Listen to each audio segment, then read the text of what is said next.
Unmute myself. Okay.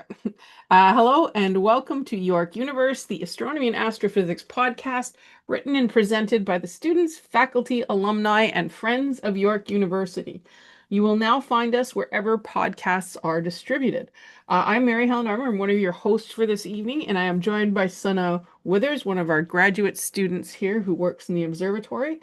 We are broadcasting live from the Allan Carswell Observatory, located at the Keele campus at York University, Toronto, Ontario. York Universe broadcasts live every Monday at 9 p.m. local Toronto time, or currently 1 a.m. Universal time. You can find us at York U Observatory if you are searching for our podcasts. We also run in concert with our online public viewing. But tonight, unfortunately, because of the weather, we will mainly be showing archival images since the cloud cover is enough that we are unable to run the telescope live. To navigate to our live show or find out more about us, please check out the website at yorku.ca/science/observatory and follow the link to our online public viewing chat on YouTube. Any questions or comments you may have on past shows or suggestions for future topics, please send us an email at observe@yorku.ca.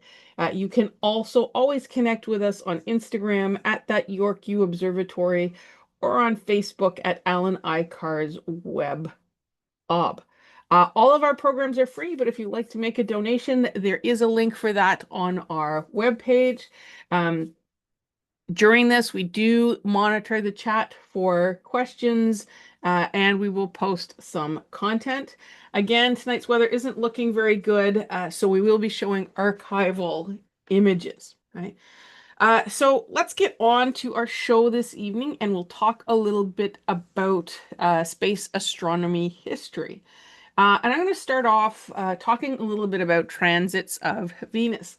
Now, the sort of first observed transit of Venus happened November 24th, 1939, or to some people, December 4th, 1639. So the question is, why are there two separate dates, first of all, for this observed transit? No, there were not separate transits on both the 24th and December 4th of 1639. The confusion you're running into here is the difference between the Julian and Gregorian calendars.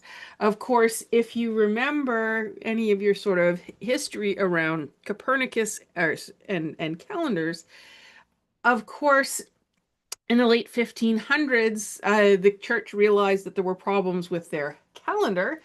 So they had to make corrections, and they moved from the Julian calendar, which had been set up by Julius Caesar, 1500 years earlier, roughly, to the Gregorian calendar. However, because of various politics, it took a couple of centuries, in fact, into the early part of the 20th century, before sort of all the European countries had moved over to the Gregorian calendar. So Catholic countries moved over, non-Catholic countries took a little bit longer. So what you're looking at here with this date is this difference between the Julian and Gregorian calendars. So in the Gregorian calendar, which is the one we follow now, this transit took place on December 4th, but in England, where the observation was actually made, the date was November 24th in the old Julian calendar. And this transit is interesting because it's the first known recorded observation of a transit of Venus. Kepler had done work a few years earlier, of course, on orbits, discovering that they were ellipses instead of circles, and he predicted a number of transits. He did predict transit of Mercury in 1631. He predicted the transit of Venus in 1631 as well, because of course, if you remember anything about Venus transits, they happen in pairs. They have one, and then 8 years later, there'll be another one, and then it'll be quite some time, usually a century or more, before the next one happens. So Kepler had predicted the transit of 1631. Unfortunately, that one was best seen over North America, which, of course, in the earlier part of the 1600s was not really somewhere that was easily accessible. There were probably some areas of Europe where it may have been visible, but it does not seem to have been observed by anyone. There's no records of it being observed. So, coming up to 1639, Kepler's original calculations weren't sure if you'd actually be able to see the transit or if it would just graze the bottom of the sun and kind of be not really observable. So, a lot of the more serious astronomers who sort of focused on 1631 said, okay, well, it's not going to happen in 1639, so we're just going to ignore it. But what was interesting is in England, two sort of amateur gentlemen, Horrocks and Crabtree, were self-taught mathematical astronomers. In this day and age, astronomy was really still considered a branch of mathematics and not quite a separate science yet. And so they started doing calculations and found that the next transit would be visible in 1639 on or about November 24th on their calendar. And so they observed it. Sadly, neither one of them survived for very long after this time period. And of course, if you know anything about English history, this sort of 1620s, 1630s, 1640s, you're getting into a very turbulent period. And some of their work was lost. And it wasn't until after Charles II comes to the throne that some of this starts coming back to light. It is now recognized that they do think the observations of these two individuals is really the start of British research astronomy. So although they were amateurs, although they were self-taught, they made this very key contribution. And what's really interesting is it sets the stage for observations of transits of Venus uh, in sort of the next century that led to being able to calculate the Earth-Sun distance, which had not previously been done. Prior to the 1700s, we didn't know how far Earth was from the sun because you can't measure it directly. And how do you figure it out? I mean, we know now, we don't think about it, but this was kind of a major accomplishment. So this whole business of Venus transit was very, very important in this time period for figuring out the size of Earth. Right? Um, so yeah, so it was quite, this was the first observed one. So it kind of set the stage for, just over a century later when they actually managed, and this was involving people like in the 1670s, some of the more famous astronomers at that time were involved in the process of actually figuring out the Earth-Sun distance from these Venus transits. The most recent ones, I think, were 2004 and 2012, if I got those dates right, somewhere around there. I think that sounds about right. Yeah, and then we Yeah. won't have another one now for another 100 years. That's the one other problem with Venus transits is you always get a pair about 8 years apart, and then it's a century or more till the next one. So we've seen the ones we're going to see in our lifetime in sort of the early 2000s, and it'll probably be our grandchildren or possibly great-grandchildren at this point who will see the next one. Yeah, I remember seeing Mercury transit when I was in high school, and I think it was a few years ago, probably over 10 years ago at this point. And that was cool enough on itself because it was this tiny little kind of dot crossing the sun. But like, I've never seen a Venus transit myself because I wasn't into astronomy at the time, but they seem really remarkable because Venus is like a sizable disk on the Yeah. sun. And this idea of transit is important because it helped find the Earth's sun distance, but this transit thing is also what the Kepler mission and others have used extensively to find so many planets around other stars. So this whole sort of science around transit and observations around transit really starts with these observations in sort of 1639, which is, I guess, part of the fascination I kind of have with it. It's sort of like if you go back, this is when that real sort of, scientific astronomy started to get going. And it was just really unfortunate that at the time, it was such a turbulent time in England that these guys didn't, I think, get the recognition. Both of them also died within a few years of making the observations. So they never really, I think, managed to publish their work and get recognized and get sort of going the way later figures like, say, a William Herschel in England would have.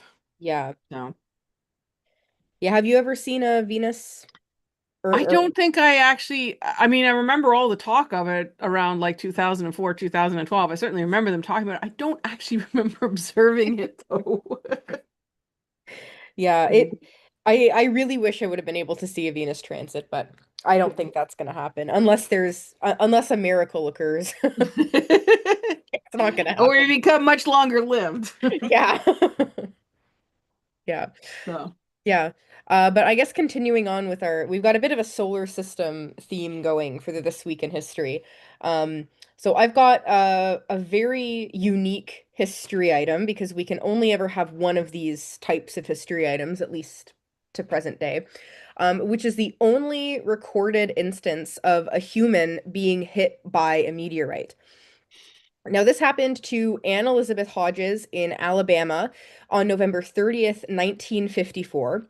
There was a massive meteor that kind of entered the Earth's atmosphere. It was incredibly bright. If you've ever seen a meteor shower with the sort of like very faint streaks that kind of go across the sky, this thing was so bright it was visible during the daytime. The event happened at 2:46 p.m., so not anywhere near sunset or anything. But it was incredibly bright and was observed by multiple people across the United States, mainly in Alabama, Georgia, and Mississippi. And that also included several of Anne Hodges' neighbors observing this massive meteorite entering the Earth's atmosphere.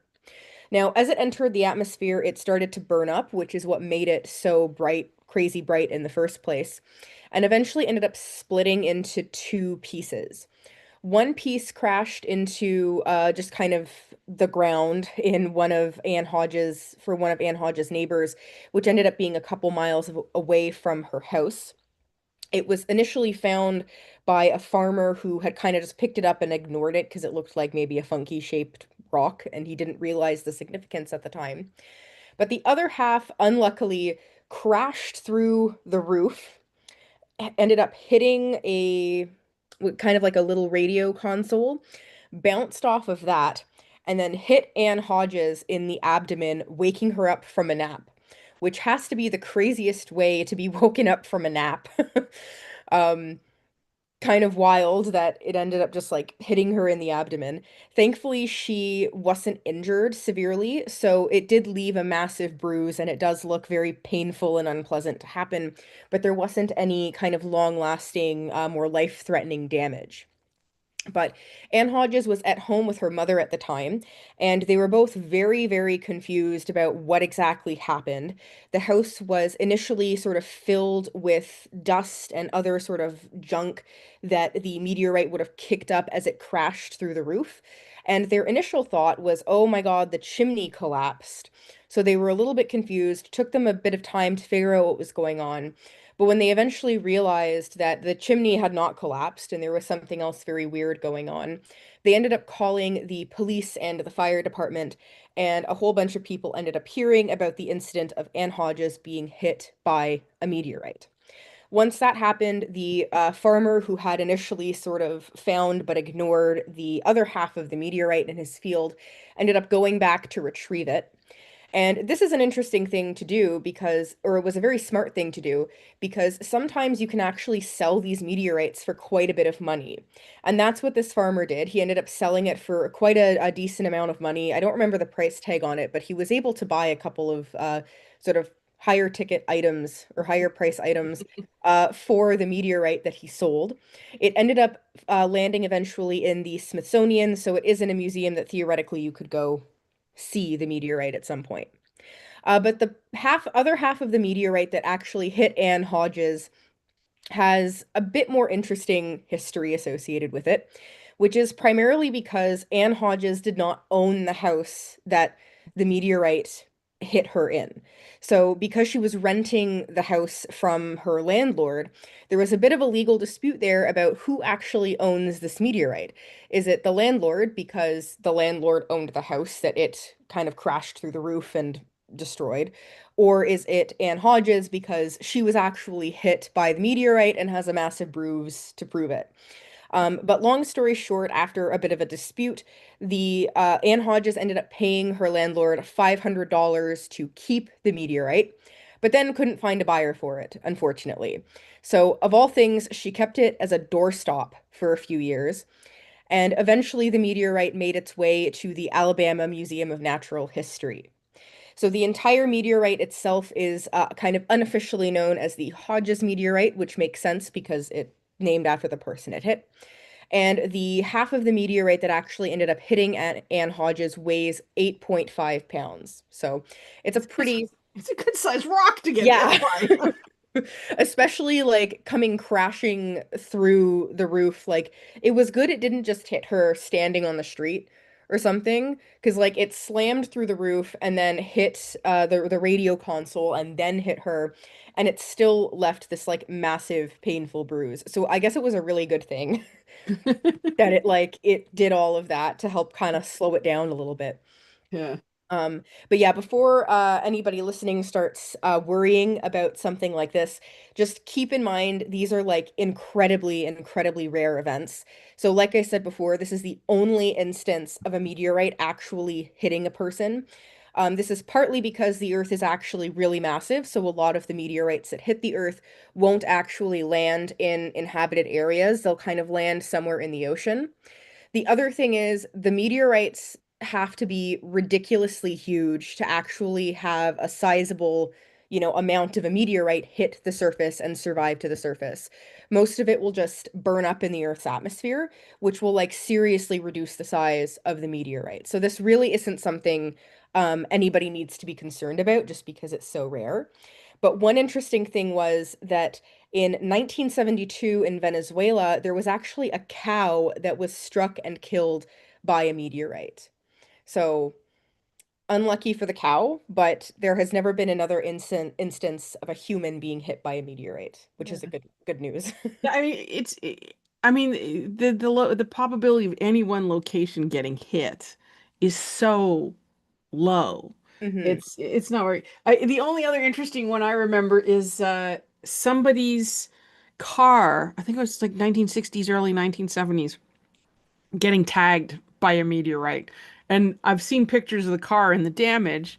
Um, and it's like I said, there was a dispute with the insurance company over that, and the person actually ended up kept the car and then sold it for $100,000 to a casino as a sort of like, oh look, your luck can strike anytime, kind of I guess prop. But I mean, that's the only one I know of like being hit by other object I really know about being hit by a meteorite. So. yeah. I mean, imagine having to call your insurance company.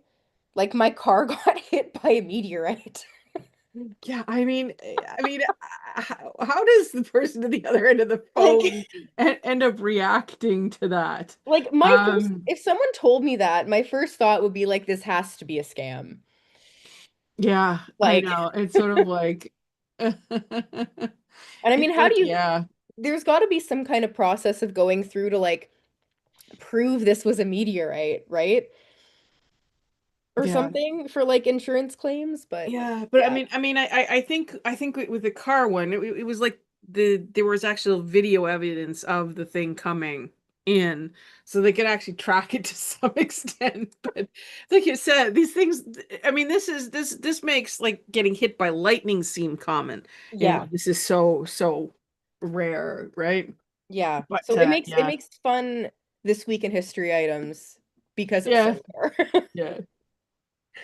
Yeah. So I'll move on to my next item. And I've noticed in our ideas we have quite a few little blurbs about Mars tonight. So this is the first Mars one. And this was November 25th, 1976. And what they did was they used a radio signal from Viking 1 to help prove the theory of general relativity. Uh, Ever since Einstein came up with the theory in the early 20th centuries, they've gone through a number of course of experiments to sort of prove general relativity. People at York worked on the gravity probe B that was involved in some of the, but the Viking radio signals from Mars, and what it looked at is, Mars was relatively close at that point. So what you do is you measure the round trip time of how long it takes the radio signal to go from Mars to Earth, and then potentially back again. And if you look, if you time the signal very exactly, uh, because of the interaction of the bodies and the motion of the bodies, in theory, um, the signal could be delayed by up to a very small amount of time. You're talking microseconds, over relating to solar gravity effects, which would be, your general relativistic Einstein effects. And so they did a very, this happened, and you can do a very quick preliminary uh, quantitative sort of qualitative analysis, and it did come, and yet and yet again the evidence proved Einstein was right in the early part of the 20th century, that yes, solar gravity does affect all of these kind of things. So this is it's like I said, they've been very clever at thinking up a lot of different ways that you can sort of prove or disprove general relativity with these kinds of measurements. And most of them involve sort of timing and clocks and comparing, like, uh, how long would it take a signal or something to transit if there wasn't general relativity versus if there is general relativity. So it's quite interesting to kind of look at these sort of things. But this was one sent from the Viking missions, of course, which were the first landers on another planet. And these missions were interesting because they were sort of super missions of their day. They put a massive amount of equipment on this. You'd never do this in this kind of day and age. And not only did they do one of them, they actually sent two, and both of them landed successfully, which was even sort of more spectacular, if you put it in context. It was the first time they landed on another planet other than the moon. So yeah, the Viking experiments, they did so many things, and this was sort of one of them. They were used to test general relativistic effects. So yeah, Yeah. Yeah, it's really interesting how many like things a lot of these probes were able to do, because this isn't something I would really think of off the top of my head yeah, when you're it's talking about it. yeah. But I mean, it's like you said, there was during solar eclipses and looking at the orbit of Mercury, they used all these things to kind of try and prove general relativity. So it's sometimes it's clever thinking about, like, how can we actually figure out, what can we observe that would tell us that general relativity exists. Yeah. And we use some of these effects. I mean, it's like I said, you've probably had past episodes where you've talked about, like, lensing, gravitational lensing, but that's all general relativistic effects, and we use it observationally now, right? So it's Mhm. gotten to the point where we know it exists, and it is one of the methods you can actually use to find extrasolar planets as well, is some of this gravitational um, lensing. So we talked about transits, and now we throw in gravitational lensing just to and it shows you how all this science just piles up and creates sort of, another layer and another layer and another layer. And when you start tracking it back, like, it's just, you can see the incremental steps that lead to sort of the final product. Mhm. So, Yeah. so I think you had a Mars bit of Yeah. history too. Yeah, I decided to stick with the solar system kind of theme and do another Mars history item. Which is November 26th, 2011, the launch of the Mars Science Laboratory mission, aka the Curiosity rover, which has been providing us some wonderful data and images of the planet Mars for the past 13 or so years. So the actual launch itself happened from Cape Canaveral in Florida, where a whole bunch of the different kind of United States NASA run programs launched from aboard the Atlas V rocket. So I hadn't realized before reading this that the Curiosity mission actually has this Mars Science Laboratory component to it. I hadn't realized it was kind of labeled under that name. But the MSL included the Curiosity rover, which has been sort of roving around the surface of Mars in the Gale crater since August 6th, 2012, when MSL actually landed on the surface of Mars. And something I want to also point out about this is that the Curiosity landing was the most accurate Mars landing that had happened to date in 2012 when the actual landing occurred. It was actually landing in a pretty small area of Gale Crater, which had they sort of mission scientists and engineers had to do kind of a lot of work to make sure that the landing was as accurate as it actually was. But it's spent most of its time exploring the Gale crater region of Mars. It landed specifically on a flat plane on the surface in Gale crater called Alias Pauls. I think I'm pronouncing that correctly, but not 100% sure. Which I think was chosen just because it's kind of a relatively like flat area on the surface, which makes it a little bit better for landing things like rovers because you don't have to deal with a whole bunch of other like obstructions and other stuff nearby that could mess up the landing. But over the course of its lifetime on Mars, it has started to sort of go closer to the mountain called Mount Sharp on in within Gale Crater, which is that central peak of the crater. And the main sort of like science goals and science drivers for MSL and Curiosity were really to just look for some of the current conditions on Mars. So things like its atmosphere or how the sort of cycle of methane on Mars works, but also particularly to look into the past part of Mars.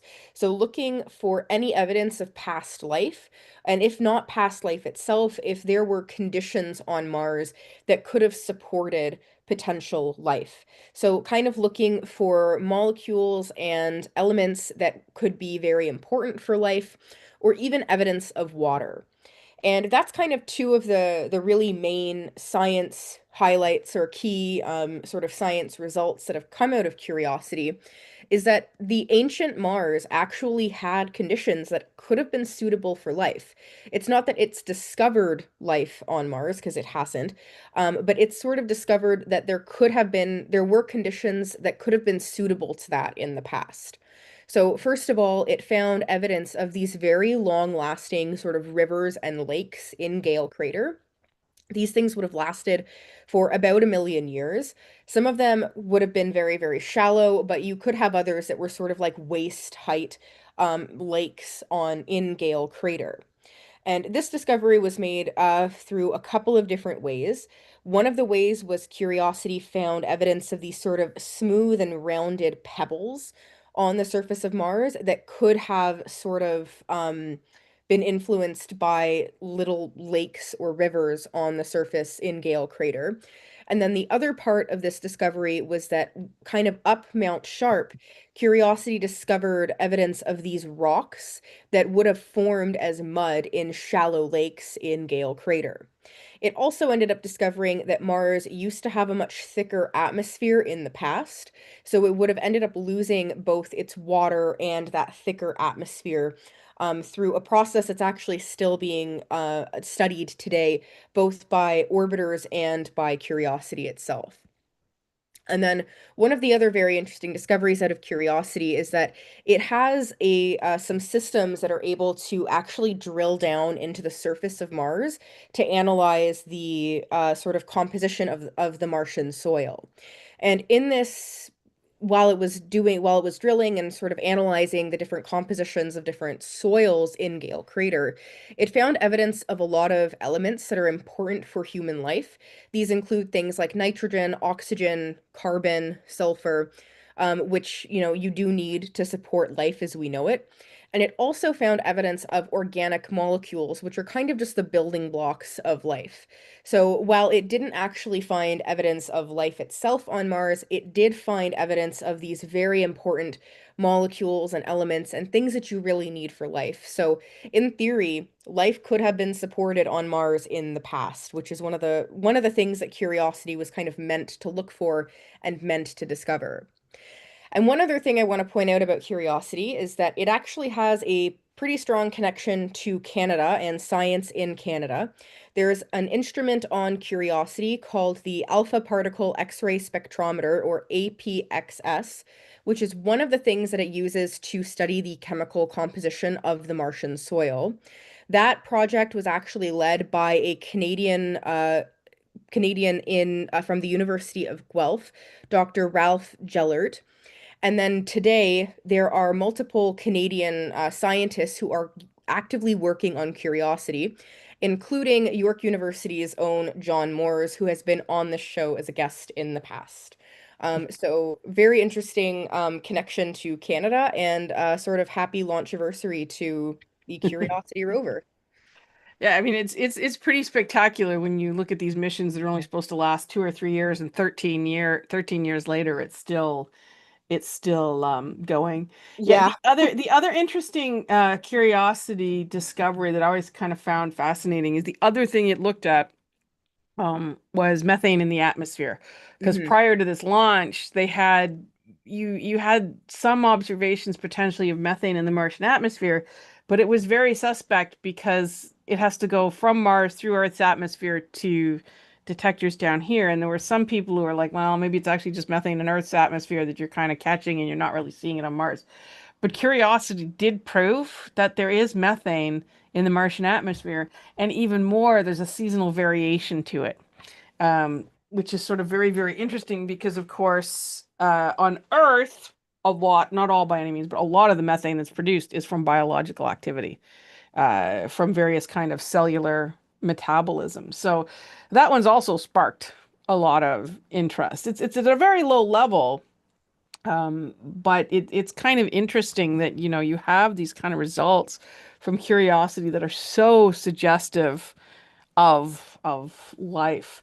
And it's interesting because the Viking missions, going back to those quick, had experiments designed to supposedly find life, and it didn't work out at all the way they thought it would, which is why when you look at sort of particularly Curiosity and Perseverance, they take a whole different tack. They're looking more for, it's like you said, the chemicals and stuff, the things life needs, rather than life itself. Because trying to find like simple life forms and decide they're simple life forms is actually incredibly challenging, because a lot of the processes we think of, life metabolism, can also be produced through non-biological means, right?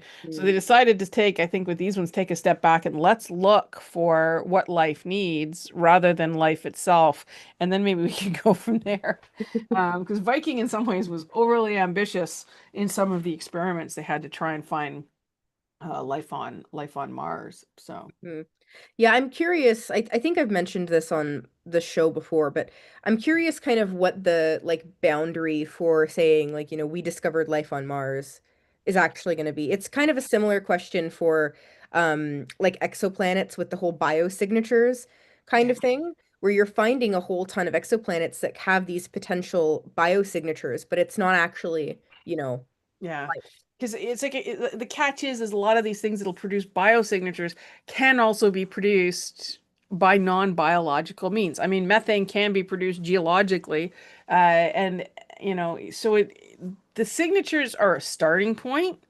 Um, but in the discussion of disguise, like, because I've taught the 1880 course at York, and it's a very important question, like, how would we actually recognize life, short of, finding bacteria swimming through like an ocean on Europa? How would we actually recognize it?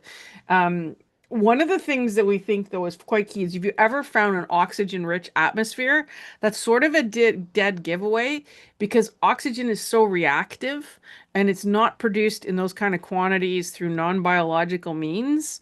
The reason we have so much oxygen in our atmosphere is because of, photosynthesis. So if you found high levels of oxygen in another atmosphere, they figure that'd be a pretty dead giveaway that you've got to have some kind of photosynthesis like product or process, and that kind of metabolic process going on, because you don't Mhm. produce oxygen in those kind of quantities any other way, not Yeah. naturally. So that's one. Man, I'm not sure. It's like I said, it's a tough question, right? Hmm. Yeah. So we've come to about the halfway mark. So just our halfway reminders. You are listening to York Universe. We are broadcasting live from the Allan Carswell Observatory at York University in Toronto, Ontario. Please look at our website at yorku.ca/science/observatory to join our YouTube chat that goes on during these podcasts. If you have any questions or want to see some of our content, all past episodes and everything can be found through the webpage. So tonight you are listening to myself, Mary Helen Armour, and Sunna Withers. So we've been discussing some historical items with sort of a strong planetary focus. And at the same time, our crew, of course, has been showing some of our great archival images because the weather has not been that good, so we are not opening the telescope tonight. Just a couple of other thoughts. We are still having our regular observatory tours on Wednesday nights for the next couple of weeks before we take a break over the holidays. So we are having a tour this Wednesday, November 26th. You can see our website for free tickets to join us. We just asked people book tickets. We have some idea of how many people are likely to show up. Next week at our York Universe, we're going to be doing sort of a holiday themed show with a little bit of a different approach than our normal podcasts. Okay. So in the second half, we're going on to sort of more current things and looking at Mars again. Um, I stumbled across a recent article, and I've seen a couple of news articles sort of within the last couple of days. And what these authors are looking at as what they call karstitic caves on Mars. So what does that mean? On Earth, karst territory is uh, a geological structure where you have usually limestone that has been sort of dissolved away by water, and it creates these deep caves and these sort of deep structures. In Mexico, if you've ever heard of the cenotes, I don't know if I'm pronouncing that right, but these are these really deep, deep tubes. And what has happened is in these locations, you will get limestone that has been worn away. It will produce this kind of what they call karst topography, where you have deep holes. And eventually, if the holes uh, erode away enough, you end up with those tall pillars. So if you've ever seen some of those sort of classic Chinese images of those sort of tall, skinny pillars, that is coming because of karst action. Now, what the authors were looking at is if you look at Mars in some places, there are what these call skylights. So they are kind of holes in the ground. And in many cases, they're old lava tubes and they're volcanic. But they were looking at them and, they suspect this is sort of like, first results. They suspect some of these tubes may actually be water eroded structures. And what's interesting about these is if they're deep, the other thing they think they found is sort of frozen water at the bottom of these. And the reason these are so interesting is these potentially could be sort of little, places where if life still exists on Mars and you have this sort of cave that goes down tens or even hundreds of meters, and then you have sort of a pool of water at the bottom, or even if it's sort of like water under a nice cap, these potentially could be places where you could find simple life forms. So it opens a whole sort of another place to look on Mars, going back to our curiosity discussion in the last one. Where could you find life? Well, this is a possibility. Now, this is still a bit speculative. This is sort of like, first results on looking at this. But the other interesting things that it tells us is that you do have this sort of same kind of water erosion on Mars, creating this like karst-like topography that you see here on Earth. And like it generally this kind of rock is rock that isn't worn away by water flowing. It's actually dissolved by bodies of water. So limestone on Earth, typically it's dissolving in the water. You have like physical erosion picking up pieces and taking it away, but you also have this dissolving of the rock by water. So this is sort of a process, hadn't really seen much about on Mars before, but again, it's sort of another similarity to Earth where you may have some types of rock that could be dissolved by water rather than being sort of eroded by water. It's a different kind of interaction between the rock and the water, rather than sort of the typical streams and channels or deltas you've kind of seen on Mars, like the Jezero Delta. This is a different kind of approach. Now, this is preliminary. It's been published in the last few weeks, but it's sort of an interesting uh, look again at Martian geology. And the exciting thing about it is if there is actually sort of water at the bottom of these things, it is potentially a place you could find life. So it's kind of a, another way in which we're looking for these possible environments similar to what the Curiosity rover we talked about last is doing. Yeah, So, it's really crazy how many like different ways you could search for signatures of life. oh yeah. And it's like I said, you're looking for these structures, and these structures have a lot of geological implications too for the nature of Mars. The geologist in me is like, oh, this is kind of cool. You found this on Mars too. But it's one of these things that has so many sort of potential possibilities, and it shows with kind of a water system you had to have on Mars to have all these kind of structures appear, Hmm. right? Yeah, so just there's still more evidence of past water history Oh on yeah. Mars, which is really, really cool. So, yeah, it's like I said, the more you look at Mars, the more different things you find that seem to be related to the presence of liquid water. Now, there's a great deal of debate, on what the nature of early Mars was and how thick the atmosphere was, and was this like shorter periods of time or longer periods of time, were there full-blown oceans and all this kind of stuff. But it's a question of details. It's not a question we know now there had to have been liquid water in order to see the things we're seeing on the surface of Mars. Hmm. So, Yeah. Yeah, it kind of makes me wonder, if we were to study some of especially the moons in the outer solar system a bit more up close, there's probably so many things about those yeah. moons that we Well, would, you yeah. need to go there. Yeah, well, that's why the Really. JUICE mission is on the way to the Jupiter Icy Moon mission. Uh yeah, it's called JUICE. Jupiter Icy Moons. It's on its way right now. I can't remember exactly when it arrives. It's a little while yet, but its focus is going to be on those icy moons of Jupiter, sort of the Europa, Callisto, Ganymede. Mhm. It hasn't got a lander, but it's going to spend a lot more time uh, doing flybys than the previous like Galileo or Juno missions have. So it's specifically focused on those icy moons. So, Hmm. Yeah, so definitely going to be some exciting stuff coming out of that. yeah. Yeah. So I'm going to change our track a little bit from the solar system to black holes in the early universe. Because there's a very interesting new paper out about black holes in the early universe observed by the James Webb Space Telescope. So before I get into this too much, I do need to mention that one thing that astronomers have kind of discovered a long time ago and is sort of one of the very important facts of galaxies and galaxy evolution is that galaxies have supermassive black holes at their center. And there's been a lot of work done to figure out, how did these black holes kind of form and evolve with their galaxies?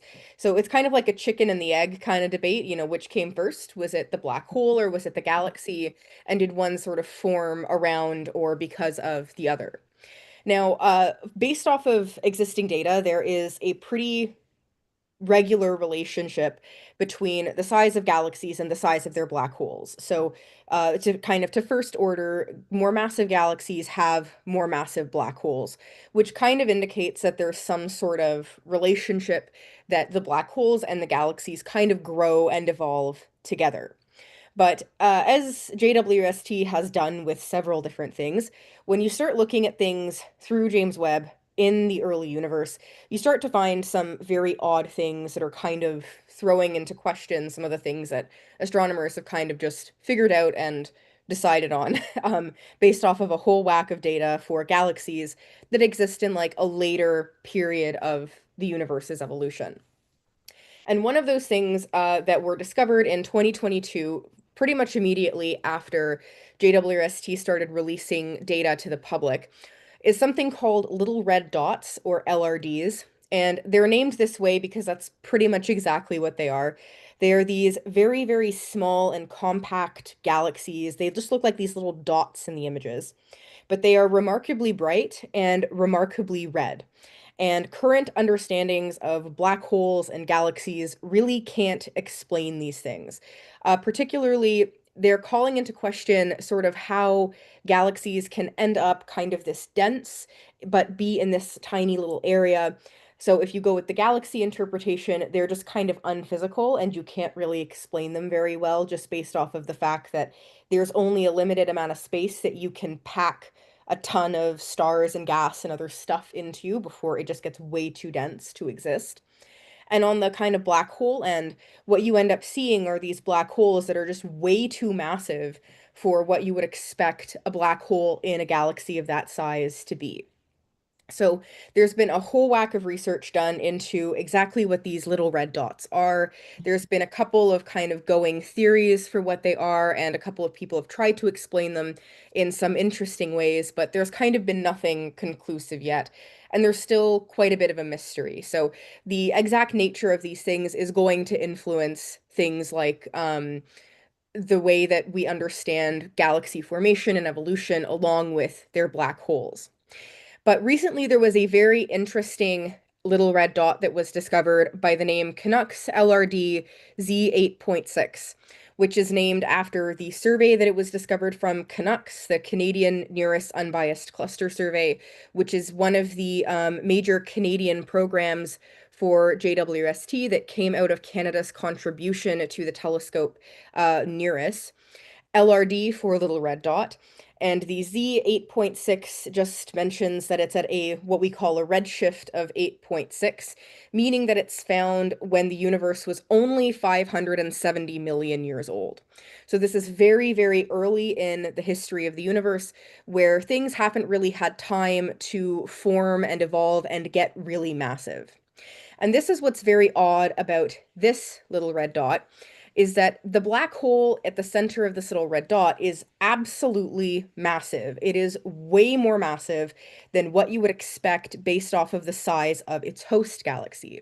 It's in particular around 100 million times the mass of the sun, which for a galaxy existing only 570 million years after the beginning of the universe is ridiculously large. Black holes at kind of later times, like for example, the black hole at the center of our galaxy or the center of nearby galaxies, can be billions of times the mass of the sun. But they've had 13.8 billion years to evolve, not only 570 million years.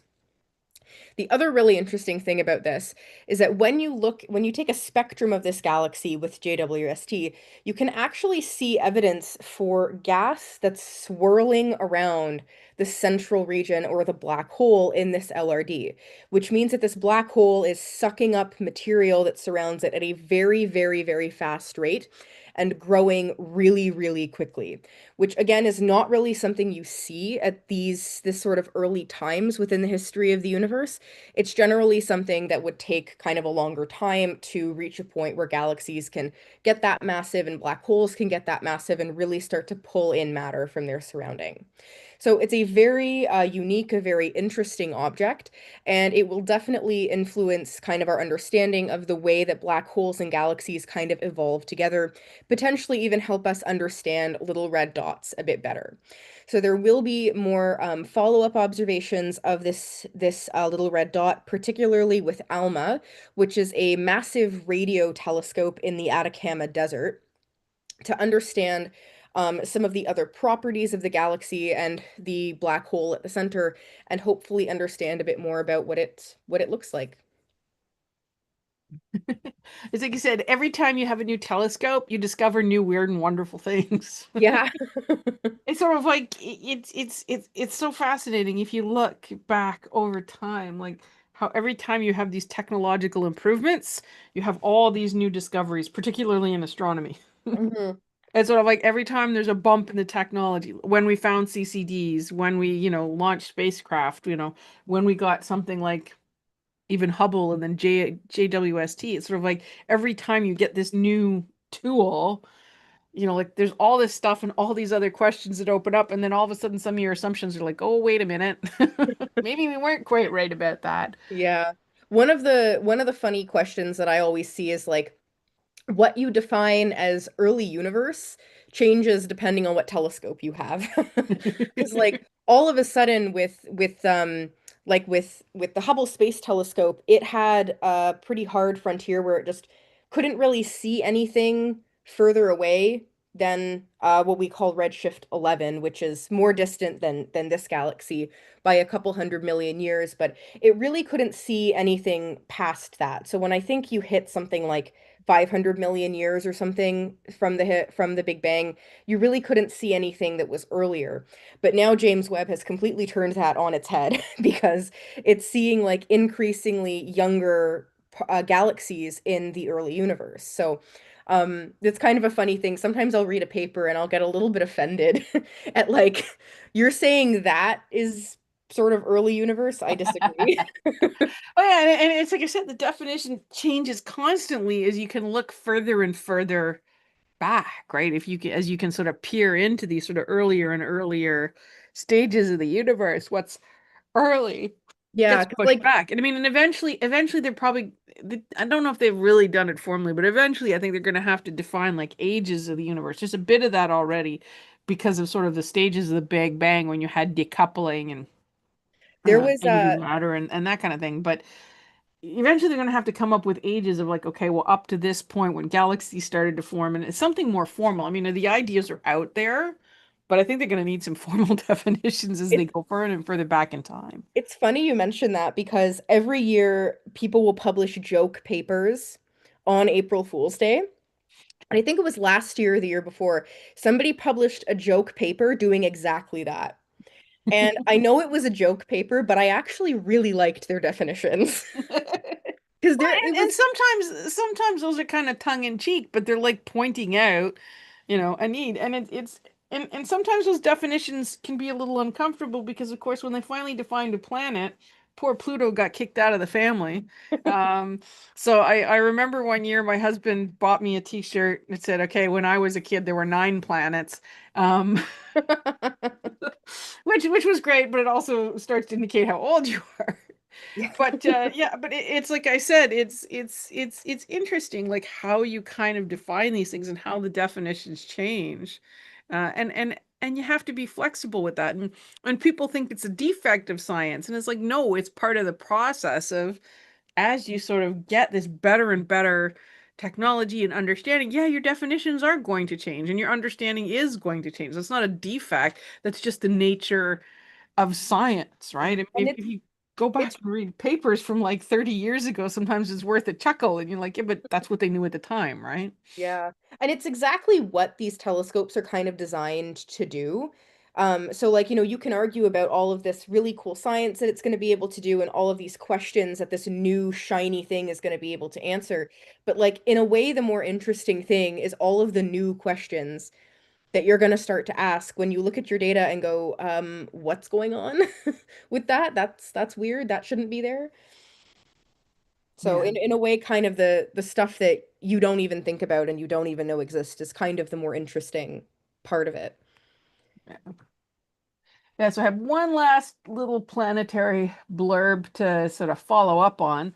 And this is going back to what you were mentioning earlier about some of the moons in the outer solar system. They've looked back at some of the Cassini data from Enceladus. And this is the other thing that happens is you have these massive piles of data, and as your computing and your modeling gets better, you stick that in, and then you get sort of more and more understanding. So they've been looking back at the Enceladus data and they seem to have found more organic compounds in the water that was spewed out of it. Now, the grains they were looking at came from about 20 kilometers-ish around above the surface. And some of the earlier stuff found in Saturn's rings and even from Enceladus, they thought had been out in space for quite a while. So that means it may have started in organics, but some of the complexity may have come from interaction with the sort of radiation that occurs in sort of that those regions of space. But they're thinking now that some of these grains that they're looking at have actually been fairly unchanged from when they were ejected. And they've got some fairly complex organic molecules on board. That doesn't mean there's life, but it means that the sort of elements that life needs, as you talked about with Gale Crater and Mars and Curiosity, are abundant. I mean, this is the thing I think that's come out of the Curiosities and the Cassini here at Enceladus and so many others. Is just how abundant all these molecules that, make up our kind of life actually are. So this was sort of a recent one where they've actually looked and they said, nah, yeah, now we can say that some of these are fairly fresh out of Enceladus, and it's not the result of sort of interaction with solar winds and magnetic fields and everything else that you get in these regions of space, but that they're actually molecules coming out of Enceladus itself, and quite some complex ones. I wasn't going to go into all the chemistry of them, but it's quite interesting. And this is data that's like years and years old, and now you go back and you kind of look at it in a little more detail and with some better modeling and better analysis capability, and it's like this is cool. So Enceladus is still one of those front runners, up I think with Mars and Europa for being potentially a place to find life in our solar system. Yeah, this is just making me even more excited for the kind of upcoming missions. Yeah, and it's like I said, and eventually I think we will find some kind of simple bacterial life. I mean, obviously, like Martians and Venusians and all the various ones don't exist the way the 1920s, 30s, 40s, and 50s sci-fi would have said. But Mhm. I think there's a very good chance we'll find some kind of, simple bacterial single cell type life form somewhere in our solar system. There's too many possibilities out there. And when we look, every time we look, there's even more and more possible locations and more evidence that suggests, yes, all the elements we need are there. We just have to actually Yeah. and that's the Yeah. trick. Yeah. Yeah, so we were talking about the Mhm. Juice mission. Were there any actual landers? Okay, so they have not planned landers yet. The landers are very complicated for a number of reasons, but one of the biggest worries is Earth-based contamination, because there are certainly bacteria and fungi and stuff that could survive in the environment of something like Europa. And on Europa, you probably have to drill into the ice. And so the risk of contamination is high enough that they've been a little, that's one of the limiting factors, as well as the technology to fly that far, land on the ice, and then drill into it. So it's a combination of sort of, I guess, a bit of an ethical question surrounding, potentially, you know, um, bringing in some very invasive species to some of these locations, and the question of technology. From a practical standpoint, I mean, just because Mars is closer, you're probably more likely to find it there. But, Europa and Enceladus are certainly good candidates. So maybe Arthur C. Clarke will be proved right sometime in the future on sort of the whole Europa question. But I Yeah. think we've come to about the end of our time. I think we've had some interesting discussions. So it's time to close up our broadcast for the evening. Thank you for joining us. You have been listening to York Universe, the astronomy and astrophysics podcast, written and presented by the students, faculty, alumni, and friends of York University. Your hosts this evening have been myself, Mary Helen Armour, and Sunna Withers. This podcast and past episodes are available wherever podcasts are distributed. You can always connect with us on Instagram with the handle at York Observatory, or on Facebook at Allan I. Carswell OBS. Our website again is yorku.ca/science/observatory. And we have a lot of other interesting content, all our back episodes of podcasts, images of observing, that kind of thing. And if you do feel so inclined, there is a button where you can donate to the observatory, as we are a charitable, not-for-profit observatory run by sort of the students and staff at York. So thanks for tuning in this evening. We wish you clear skies and good night. Thank you for listening. Have a good night.